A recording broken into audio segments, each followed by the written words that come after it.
Hey, have you ever wondered where banks came from? It's a pretty cool story. A long, long time ago, way before there were buildings with big signs that said bank, people needed a safe place to keep their most important stuff. Imagine you had a giant bag of shiny gold coins, or maybe a huge pile of yummy grain you grew all year. You wouldn't want to just leave it sitting in your house where a sneaky bandit, or maybe a really hungry squirrel, could get it. You'd want to find the safest, strongest, most trusted place in the whole town to protect your treasure. And you know what that place was? It was the local temple or the king's palace. So why a temple? Well, think about it. Temples were special holy places where people believed the gods lived. Everyone respected them, and most people were a little afraid to cause any trouble there. Who wants to make a god angry? No, thank you. So stealing from a temple was a big no-no. It was like the ultimate timeout corner of the ancient world. King's palaces were super safe too, because they were guarded by tons of soldiers with pointy spears and big shields. People figured if their stuff was in the same building as the king and all his guards, it was probably going to be okay. People would bring their bags of grain, their precious metals, and other valuable things to the priests at the temple or the officials at the palace.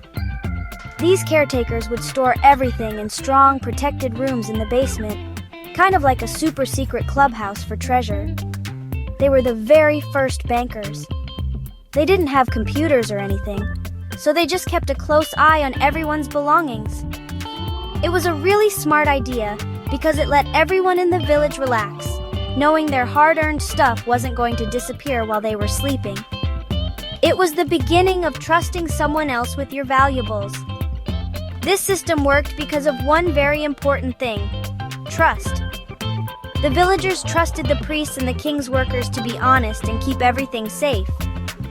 In return for this service, people might give the temple a small part of their grain or a tiny piece of their gold as a thank you fee. This helped the temple keep running and pay for all those guards and strong storage rooms. So, these ancient temples and palaces weren't just for praying or ruling. They became the world's very first, super secure piggy banks for the whole community. Pretty neat, huh? Okay, so carrying around giant bags of grain is, well, it's heavy and kind of messy. What if you just wanted to buy a loaf of bread and not trade a whole chicken for it? Eventually, people came up with an amazing invention: coins. In places like ancient Greece and Rome, they started making small, round pieces of metal, like gold and silver, and stamped them with pictures of emperors or gods. Now, instead of trading a goat for a pair of sandals, you could just trade a few coins. This made buying and selling things so much easier and a lot less clunky. Now, with all these shiny new coins jingling in people's pockets, they still needed a safe place to keep them. So they kept using those trusted places, the temples and official money changers, as their banks. But something new and exciting started to happen. When you dropped off your bag of gold coins, the banker would give you a receipt. It wasn't a paper receipt from a machine like we have today. Sometimes it was a little clay tablet with special markings on it, like a secret code that said, "Steve left 10 gold coins here." This little piece of clay was super important. This receipt was basically a promise. It was proof that you had real gold waiting for you at the bank. And here's the really clever part. Instead of going back to the bank, getting your heavy gold, and carrying it across town to pay someone, you could just give them your clay receipt instead. The other person could then take that receipt to the bank and get the gold themselves. See what happened? That clay tablet started acting like paper money. It was way lighter and easier to carry around than a bunch of metal. It was a total game changer for trading. The bankers in Greece and Rome also started doing other helpful things.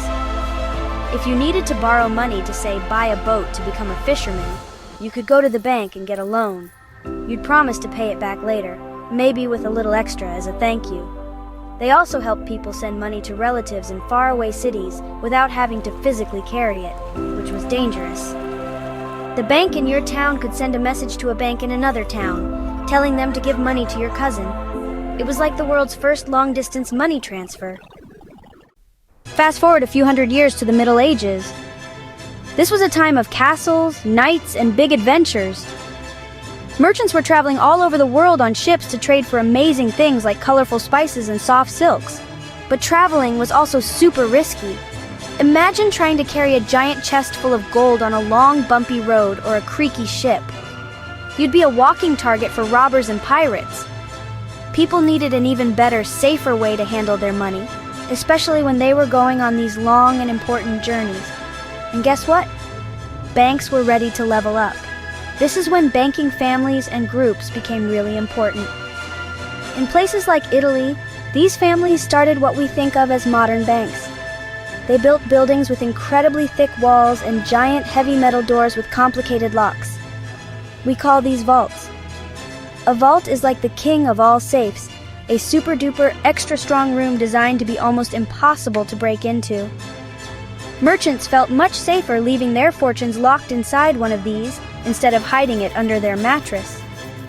The bankers were like financial superheroes, guarding everyone's money from harm. These new and improved banks were also essential for trade and travel. A merchant in Italy could deposit a huge amount of gold in a bank in their hometown. The bank would give them a special letter of credit, which was like a fancy official IOU. The merchant could then travel all the way to, say, France or England with just that lightweight piece of paper. Once they got there, they could take the letter to a partner bank in that city and poof! The bank would give them the gold they needed. No more carrying heavy, risky treasure across the continent.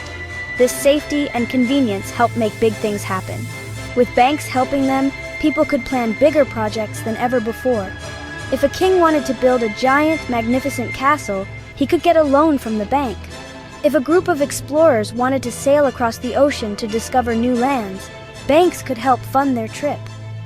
Banks became the engines that helped power exploration, construction, and trade. They weren't just keeping money safe anymore. They were helping people use their money to chase huge dreams and build a bigger, more connected world. So what about today? We still have banks, but they look a little different. They have bright lights and friendly people, but they don't usually store giant bags of grain anymore. Today, when you put your money in a bank, you get something called a bank account. Think of a bank account like your very own cubby at school. It's a special, safe spot with your name on it where you keep your stuff. But instead of storing your backpack and lunchbox, a bank account stores your money.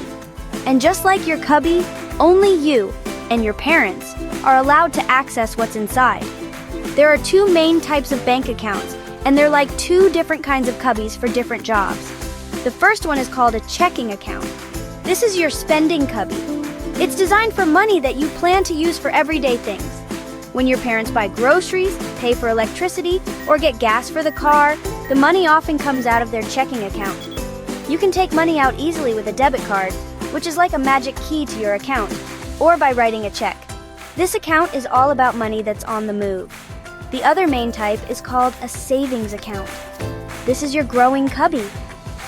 This is where you put money that you don't need to spend right away. Maybe it's your birthday money or allowance that you're saving up for something big, like a new video game or a bicycle.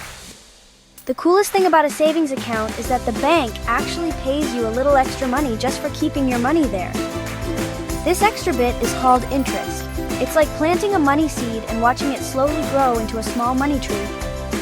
It's the perfect place to let your money rest and get bigger over time. So, that's the big secret.